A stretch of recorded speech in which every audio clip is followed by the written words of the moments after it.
ஒரு குழந்தை தாயை நோக்கி தாவி வருகிற பொழுது அந்த குழந்தையை அந்த தாய் வாரி அணைத்துக் கொண்டதைப் போல இஸ்லாத்தை இன்ப தமிழகம் வாரி அணைத்துக் கொண்டது என்று அறிஞர் பெருந்தகை அண்ணா அவர்கள் அந்த நாள் சொன்னார்கள்.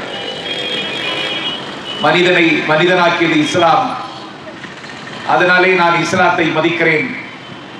இஸ்லாம் என்பது மதம் அல்ல, அது மார்க்கம் என்று ஊமைகளை பேச வைத்த அண்ணா அவர்கள் இந்த திருவிடத்தின் தெருக்கள் தோறும் நின்று இஸ்லாத்திற்காக பேசினார்கள். அந்த மரபு மங்கி விடவில்லை, அந்த மரபு மறைந்து விடவில்லை. சமய சகிப்புத்தன்மைக்கு சாமரம் வீசிய மண்ணில் அதற்கு ஒரு ஆபத்து நிகழ்ந்து விடுமோ?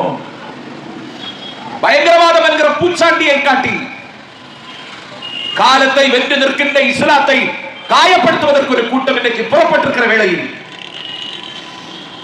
நாஞ்சில் சம்பத் கலந்து கொண்டு கடமையாற்றுவது ஆரோக்கியமாக இருக்கும் என்று கருதி எளியவருக்கு இந்த வாய்ப்பை நீங்கள் தந்திருப்பதாகவே நான் கருதுகின்றேன். என் பெருமைக்குரியவர்களே, மீலாது விழாவில் கலந்து கொள்கிறேன் என்றால் கேசியஸ் கிளே அட்லாண்டாவிலே நடைபெற்ற ஒலிம்பிக் போட்டியில் தங்கப்பதக்கம் பெற்றார். கேசியஸ் கிளே தங்கப்பதக்கத்தை கழுத்தில் அணிந்து கொண்டு நள்ளிரவு நேரத்தில் அமெரிக்க நாட்டிலே நட்சத்திர விடுதிக்கு சென்றார். அட்லாண்டாவில் நடைபெற்ற ஒலிம்பிக் போட்டியில் தங்கப்பதக்கம் பெற்ற தகுதி பெற்றவன் என்ற கர்வத்தில் கழுத்தில் பதக்கத்தை அணிந்து கொண்டு அவர் அங்கே நட்சத்திர விடுதிக்கு சென்ற பொழுது வெளியேறு, கெட் அவுட் என்று நிறுத்து பிடித்தவர்கள் கேசியஸ் கிளேயை வெளியே தூக்கி வீசினார்கள். கவலை சூழ்ந்து எனக்கு இப்படி ஒரு அவமானம் இழைக்கப்பட்டு விட்டது என்று அதிர்ச்சி அடைந்து கழுத்திலே கிடந்த தங்கப்பதக்கத்தை அமெரிக்காவில் ஓடிக்கொண்டிருந்த ஓயோ நதியிலே வீசி எறிந்துவிட்டு கவலையோடு வீட்டுக்கு போன கேசியஸ் கிளே தன் பெயரை முகமது அலி என்று மாற்றிக்கொண்டான், முஸ்லிமாக மாறினான். நான் கேட்கிறேன், இஸ்லாத்தில் மட்டும்தான் இதை பார்க்க முடியும். சரிந்து கொண்டிருக்கிற சாம்ராஜ்யங்களின் சாம்பல் மேடாக இருக்கிற டெல்லி பட்டினத்தில் இந்தியாவின் பாதுகாப்புத்துறை அமைச்சராக இருந்த பாபு ஜெகஜி வென்றார். பீகாரின் பண்ணை பிரபுவாக கருதப்பட்ட பாபு ஜெகஜி வென்றார். இந்தியாவின் விடுதலை போராட்ட வரலாற்றில் விலாயகளால் வீர வரலாறு எழுதிய பாபு ஜெகஜி வென்றார். 39 ஆண்டு காலம் பாராளுமன்றத்தின் படிக்கட்டிலே நின்ற பாபு ஜெகஜி வென்றார். அன்னை இந்திராவின் மறைவிற்கு பிறகு இந்தியாவை ஆளுவதற்குரிய எல்லா தகுதிக்கும் உள்ளவர் இவர்தான் என்று பத்திரிகைகளால் ஆர்வம் கிடைக்கப்பட்ட பாபு ஜெகஜி வென்றார். யமுனை கரையிலே டெல்லியிலே சுவாமி சம்பூர்ணானந்த சிலையை திறந்து வைத்தார். சுவாமி சம்பூர்ணானந்த சிலையை திறந்து வைத்தார். செய்தி கேள்விப்பட்டு உச்சிக்குடுமி வைத்திருக்கிற உயர் சாதி கூட்டம் மாணவர்கள் என்கிற போர்வையில் இந்தியாவின் பாதுகாப்புத்துறை அமைச்சர் டிஃபென்ஸ் மினிஸ்டர் திறந்து வைத்த சிலை தீட்டுப்பட்டு விட்டது என்று சொல்லி கங்காஜலம் கொண்டு அந்த சிலையை ரீ அபிஷேகம் செய்த கேவலம் மனு தர்மத்தை நேசிக்கிற இந்த நாட்டின் தலைநகரில் நடந்தது. அதற்கு என்ன களவாய், அதற்கு என்ன பிராயச்சித்தம் செய்தார்கள் இந்த மண்ணில்? என் பெருமைக்குரியவர்களே, ஒரு சிலையை திறந்து வைக்கிற தகுதி கூட இந்தியாவின் பாதுகாப்புத்துறை அமைச்சருக்கு இந்த மண்ணில் இல்லை. இதுதான் இந்த தேசம். ஆனால் ஒரு அபிசீனிய அடிமை நீக்ரோ பிலால் இஸ்லாத்தை தழுவிய மாத்திரத்திலே பள்ளிவாசலிலே வாங்கு சொல்லுகிற பாக்கியத்தை பிலாலுக்கு இஸ்லாம் வழங்குகிறது என்றால் 1500 ஆண்டுகளுக்கு முன்னாலே அகிலத்தில் இந்த அதிசயத்தை நிகழ்த்தியது இஸ்லாம். ஏறக்குறைய 1500 ஆண்டுகளுக்கு முன்னால் ஒரு காட்டெருமைகளுக்கு மத்தியில் வெட்டவெளி வாரத்தில் விடிவெள்ளி பூத்ததை போல, வெள்ளருக்கம் காட்டில் முல்லை மலர் பூத்ததை போல பெருமானார் அவர்கள் பிறந்தார்கள். வரலாற்றின் பக்கங்களில் சாதனை சரித்திரம் நிகழ்த்தியவர்களை,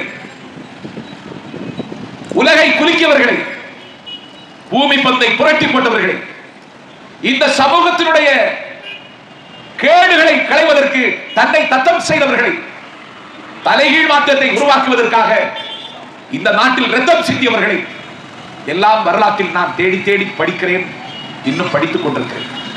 ஆனால் எனக்கு தெரிந்து வரலாற்றில் என் கண்ணியத்திற்குரியவர்களே, வாயிலிருந்து வருகின்ற வார்த்தைக்கும் வாழுகின்ற வாழ்க்கைக்கும் இந்த உலகத்தில் வித்தியாசம் இல்லாமல் வாழ்ந்த ஒரே பெருமகன் இறை தூதர் நபிநாதர் ஸல்லல்லாஹு அலைஹி வஸல்லம் அவர்கள் மட்டும்தான். அதனால் தான் அவருக்கு இந்த பெருமை. வாயிலிருந்து வருகின்ற வார்த்தைக்கும் வாழுகின்ற வாழ்க்கைக்கும் வித்தியாசம் தெரியாத மனிதர்களாலே இந்த உலகம் இன்றைக்கு ஒரு முட்டுச்சந்திரை கொண்டு வந்து நிறுத்தப்பட்டிருக்கிறது.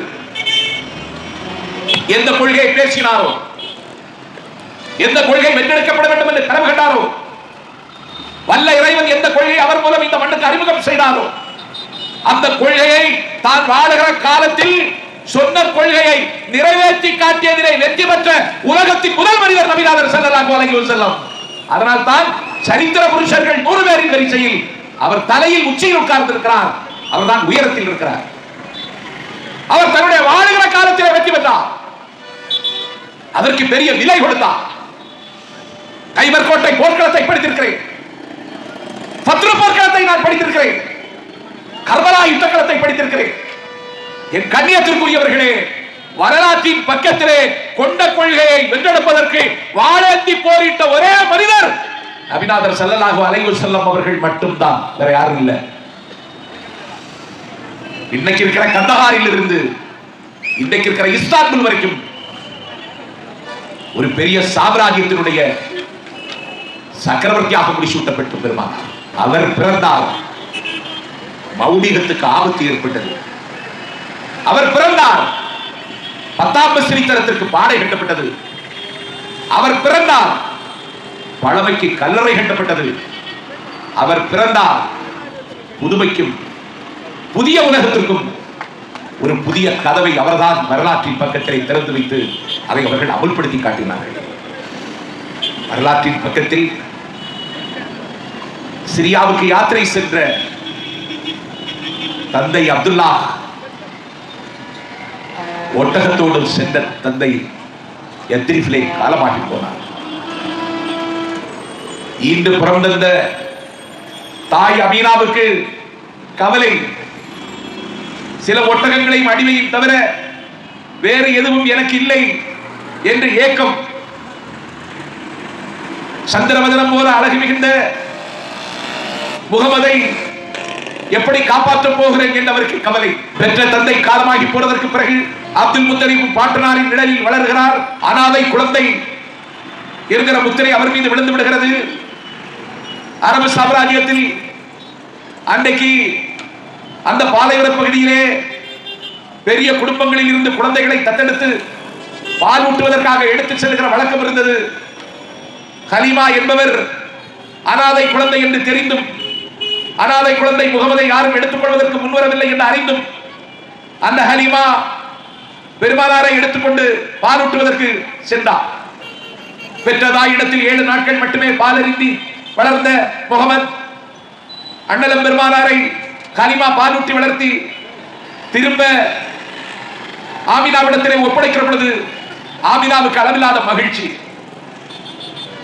வயதாகி போய்விட்டது முத்தலிப்புக்கு, நான் என்ன செய்வேன், காலம் என்னோடு கை குலுக்குகிறது, நான் விடைபெற வேண்டிய நேரம் வந்து விட்டது, என் பேர பிள்ளையை யார் பாதுகாப்பார்கள் என்று சொன்ன பொழுது வசதியும் வாய்ப்பும் உள்ள ஒரு சித்தப்பா தத்தெடுக்க தயாராக இருந்தும், நீ வசதி உள்ளவன், நீ பணக்காரன், முகமதை பாதுகாப்பதற்குரிய பொறுமை உனக்கு இருக்காது என்று அப்துல் முத்தலிப் சொல்ல, உனக்கு யார் விருப்பமோ அவருடைய மடியிலே போய் நீ உட்கார்ந்து கொள்ளலாம் என்று பாண்டனார் சொல்ல, அன்றைக்கு அவர் அபுதாலிப் அவர்கள் வசதி குறைந்தவருடைய மடியிலே போய் தன் பெரிய தந்தையின் மடியில் உட்கார்ந்து. என் பெருமைக்குரியவர்களே, பிறக்கும் பொழுதே சின்ன குழந்தையாக இருக்கும் பொழுதே ஆடம்பரத்தை வசதியை நிராகரித்து விட்டு அன்றைக்கு அபுதாலிப் அவர்களினுடைய மடியிலே போய் உட்கார்ந்து கொண்டார். வசதி உள்ள சித்தப்பாவை நிராகரித்து விட்டு வறுமை கோலம் போடுகின்ற வசதியும் வாய்ப்பு பெற்ற பெரிய தந்தையினுடைய மடியிலே போய் உட்கார்ந்து கொண்டு அவருடைய நிழலிலே வளர்வதற்கு அவர் அணியமாகிறார். வசதி வாய்ப்புகளை தேடிக்கொள்வதற்கு நாம் புறப்பட வேண்டிய தூரம் நிரம்ப இருக்கிறது என்று கருதிய வேளையில், என் பெருமைக்குரியவர்களே, யத்ரிப் நகரில் தந்தை அடக்கம் செய்யப்பட்ட இடத்திற்கு போக வேண்டும் என்று தாய் அமீனா முகமதை அழைத்துக் கொண்டு போகிற பொழுது, அந்த தாயும் பணிப்பெண்ணும் அடிமையும் திரும்பி வருகிற பொழுது பெற்ற தாய்க்கு மரணம் அங்கே பரிசாக கிடைத்து விடுகிறது. பிறப்பதற்கு முன்னாலே தந்தையை இழந்து வளர்கிற காலகட்டத்திலே தாயை காலனுக்கு கவர் தின்ன கொடுத்து விட்டு பெரிய தந்தையினுடைய அரவணைப்பிலே வளர்ந்து 12 வயதிலே பொருள் தேடுவதற்கு சிரியாவுக்கு பெரிய தந்தை போகிற பொழுது, நானும் வருகிறேன் என்று சொன்ன பொழுது, உனக்கு இன்னும் வயதாகவில்லை என்று சொன்ன பொழுது, எனக்கு வயது 12 ஆகிவிட்டது, நானும் வருகிறேன் என்று புறப்பட்டு போகிறார்கள். காலம் விட்டு அறைகூவல்களை எல்லாம் எதிர்கொண்ட அண்ணல் பெருமானார் இறையச்சம் என்கிற கவசத்தை ஏந்தி கொண்டு இருட்டை உடைப்பதற்கு, புதுமையை இந்த மண்ணில் புகுத்துவதற்கு அவர் செய்த தியாகங்களை வரலாற்றின் பக்கத்திலே நான் எண்ணி பார்க்கிறேன். எத்தனையோ ஹலீஃபாக்களினுடைய கதையை படித்து நான் கண்ணீர் சிந்தி இருக்கிறேன். பெருமானார் வயது 25, கணவனை இழந்த விதவை, 3 குழந்தைகளுக்கு தாய். கதீஜா பிராட்டியாரை கல்யாணம் செய்து கொள்வதற்கு ஒப்புக் கொடுக்கிறார். வைகோவின் தம்பி செங்குண்டத்தில் கேட்கிறேன், 6 மாதம் மூத்த ஒரு ஆரணங்கை இந்த நாட்டில் கரம் பற்றிக் கொள்வதற்கு எந்த வாலிபர்களாவது தயாராக இருக்கிறார்களா? 1500 ஆண்டுகளுக்கு முன்னால் தன்னை காட்டிலும் 15 வயது மூத்த கணவனை இழந்த 3 குழந்தைகளுக்கு தாயான ஒரு விதவையை பெருமானார் அவர்கள் மனம் செய்து கொள்வதற்கு முன்வருகிறார்கள் என்றால், ரத்தம் சிந்தாமல் ஒரு புரட்சியை இந்த மண்ணில் தன்னுடைய நடவடிக்கையின் மூலம் அரங்கேற்றிய வரலாறு நபிநாதர் ஸல்லல்லாஹு அலைஹி வஸல்லம் அவர்களின் வரலாறு. கதீஜா பிராட்டிக்கு 3 குழந்தைகள். பெருமானாரோடு வாழ்க்கை நடத்தியதற்கு பிறகு 2 ஆண் குழந்தைகள், 3 பெண் குழந்தைகள். காலம் தோல் உரிக்கிறது. ஹிரா மலைக்குன்றிலே போய் தவம் செய்கிறார்.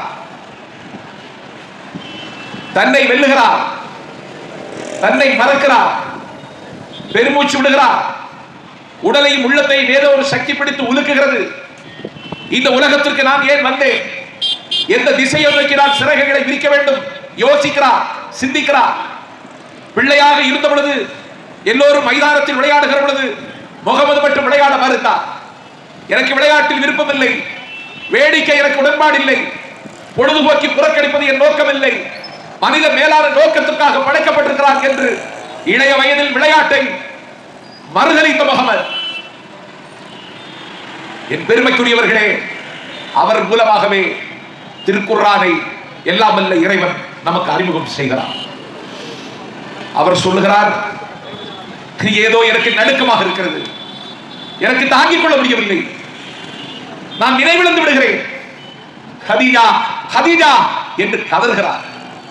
நீங்கள் அல்லமி, நீங்கள் சாதிக், நீங்கள் நேர்மையானவர், நீங்கள் இளைய வயதில் இது குலத்துக்கு இழுக்கு என்று உங்களை சிலர் கொச்சைப்படுத்தியதற்கு பிறகு முகமது கடைக்கு போகிறார், முகமது கடைக்கு போகிறார், உங்களுக்கு என்ன வேண்டும் என்று வீட்டில் இருக்கிற தாய்மார்களின் கதவை தட்டி அவர்கள் எந்த பொருளை வாங்க வேண்டும் என்று சொன்னார்களோ அந்த பொருளை வாங்கி கொண்டு வந்து பத்திரமாக கொண்டு வந்து மீண்டும் கதவை தட்டி அவர்களிடத்தில் ஒப்படைத்த கண்ணியமும் பெருந்தன்மையும் உங்களுக்கு இருந்தது. நீங்கள் அல்லமி, நீங்கள் சாதிக், நீங்கள் அபுல் காசிம், ஆண்டவன் உங்களுக்கு மாறு செய்ய மாட்டார், நம்பிக்கையோடு இருங்கள், எல்லாம் நன்மைக்கே. ஓத சொல்லுகிறார்கள். நான் எதை ஓதுவது? ஓதுவீராக, ஓதுவீராக, ஓதுவீராக என்று வானவர் ஜப்ரீல் சொல்லுகிற பொழுதெல்லாம் நான் படிக்கவில்லை, நான் எழுதவில்லை, எனக்கு எதுவும் தெரியாது, இந்த படைத்த உலகத்தை படைத்தவன் பெயரை சொல்லி ஓதுங்கள் என்று சொல்ல ஓதுகிறார். இதை உலகத்திற்கு சொல்ல சொல்லுகிறார் வானவர் ஜப்ரீல். யார் ஏற்றுக்கொள்வார்கள் கதீஜா? யார் ஒப்புக்கொள்வார்கள்? யார் நம்புவார்கள் என்று கேட்ட பொழுது நான் நம்புகிறேன், நான் ஒப்புக்கொள்கிறேன், நான் ஏற்றுக்கொள்கிறேன் என்று இஸ்லாத்தை, ஏகத்துவத்தை முதலில் ஏற்றுக்கொண்டவர் கதீஜா பெருமாட்டிதான். பெருமைக்குரியவர்களே, அதற்கு பிறகு தன்னுடைய பெரிய தந்தையினுடைய மகன் அலி, 3வது 8 வயது சிறுவன் சைது என்கிற அடிமை. கதீஜா பிராட்டியார் தன்னுடைய நாயகன் அண்ணலம் பெருமானாருக்கு உதவியாக இருக்கட்டும் என்று 8 வயது அடிமை ஒருவரை விலைக்கு வாங்கி சைது என்ற பெயர் உள்ளவரை அவரிடத்தில் ஒப்படைத்தார்.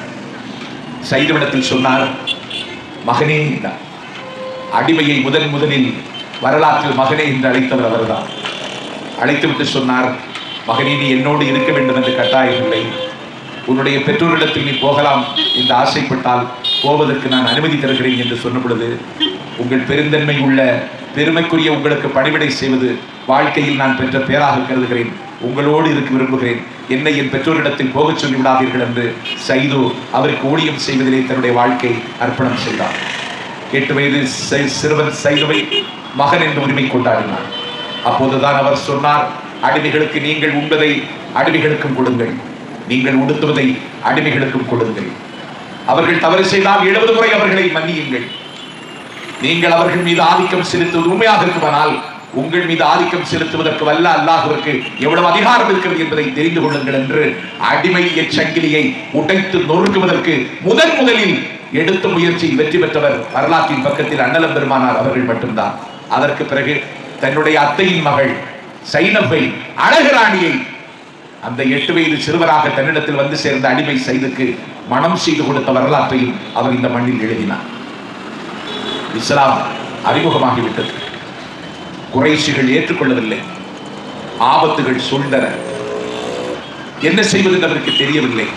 ஆனால் ஈமானின் மீது நம்பிக்கை வைத்திருந்தவர் இதை வெற்றி கொள்வது வரைக்கும் எனக்கு உறக்கம் இல்லை, ஓய்வில்லை என்று சூளுரைத்துக் கொண்டு தன்னுடைய பயணத்தை தொடர்ந்தார். தன்னை பேணி வளர்த்த தன்னுடைய பெருமைக்குரிய பெரிய தந்தை அபுதாலிப்பு கூட அதை ஏற்றுக்கொள்ளவில்லை. இன்னொரு பெரிய தந்தையினுடைய மகன் அலி அங்கீகரித்தார். ஆனாலும் அவருடைய பயணம் தொடர்ந்தது.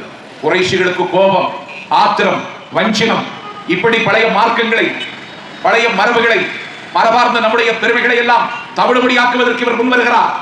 இவரை ஒப்புக்கொள்ளக்கூடாது, இவரை யாரும் ஏற்கக்கூடாது என்று கடுமையான பிரச்சாரம் குறைஷிகள் மத்தியிலே கட்டவிழ்த்து விடப்பட்டது.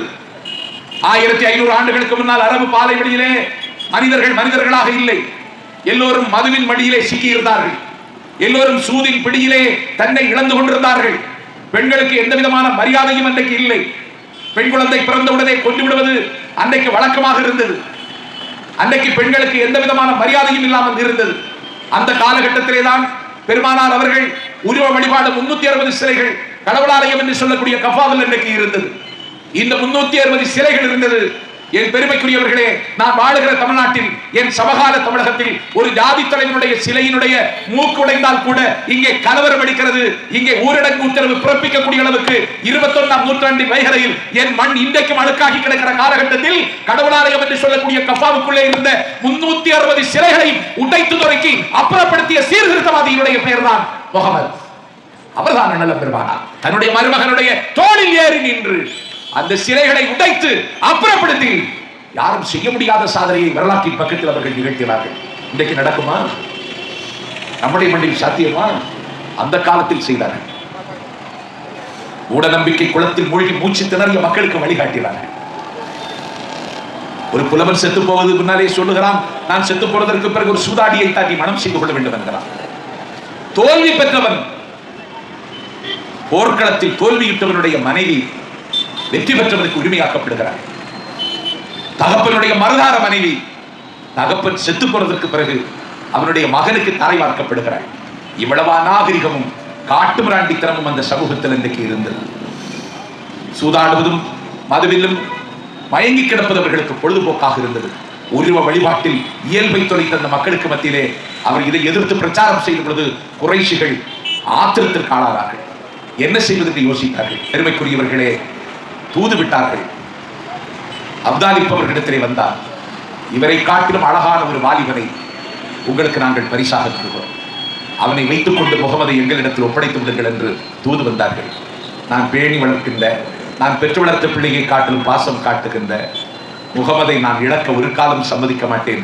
உங்கள் முயற்சி வெற்றி பெறாதீர்கள், போங்கள் என்று அவர் அனுப்பி வைத்தார். அதற்கு பிறகும் அவர்கள் அடங்குவதாக இல்லை. மரபார்ந்த பெருமைகளையும், கடவுள் ஆலயத்தில் இருக்கிற உருவங்களையும், நம்முடைய வழிபாட்டு முறைகளையும் நம்பிக்கைகளையும் ஆபத்தானது என்று சொல்லி, நான் தான் அல்லாஹ்வுடைய இறுதி தூதர் என்று சொல்லி, வல்ல இறைவனின் பெயரால் ஏகத்துவத்தை நிலைநாட்டுகின்ற இவரை நாங்கள் எப்படி ஒப்புக்கொள்வது?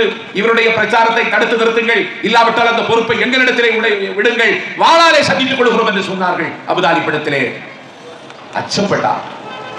பிள்ளைக்கு ஆபத்து வந்து விடுமோ என்று கலங்கினார். உயிர் சேதம் ஏற்பட்டு விடக்கூடிய சூழல் உற்பாதம் நிகழ்ந்து விடுமோ என்று நடுங்கினார். அண்ணலம் பெருமானார் இடத்திலே அபுதாலிப் அவர்கள் சொன்னார்கள், மகனே, குறைஷிகளினுடைய வைராக்கியம் ஒரு பிடி கூட தளரவில்லை. நீ இந்த முயற்சியில் இருந்து கொஞ்சம் இறங்கி வா. அவர்களோடு மல்லு கட்டுவது வீண் வேலை. இந்த ஆபத்தான விளையாட்டு உனக்கு வேண்டாம் என்று சொன்ன பொழுதுதான் அதெல்லாம் முடியாது என்றார்கள்.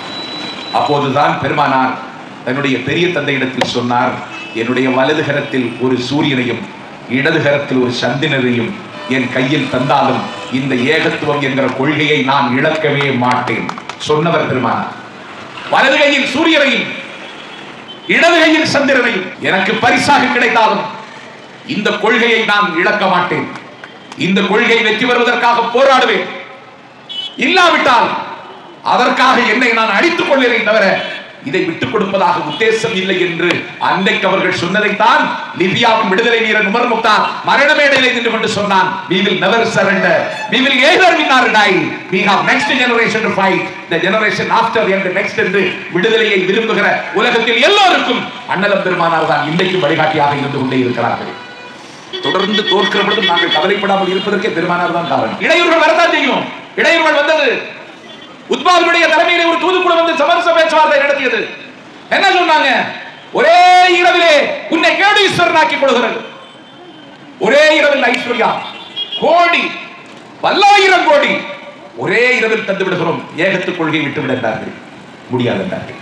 மனிதன் பலவீனமானவன். Man is after a trial creature. மனிதன் பலவீனமான ஜந்து. கோடிக்கு தன்னை விட்டு விடுவான். சில மனிதர்கள் ஆசாபாசத்திற்கு அடிமையாகி விடுவார்கள். ஆசாபாசத்திற்கு அடிமையாகி விடுவார்கள்.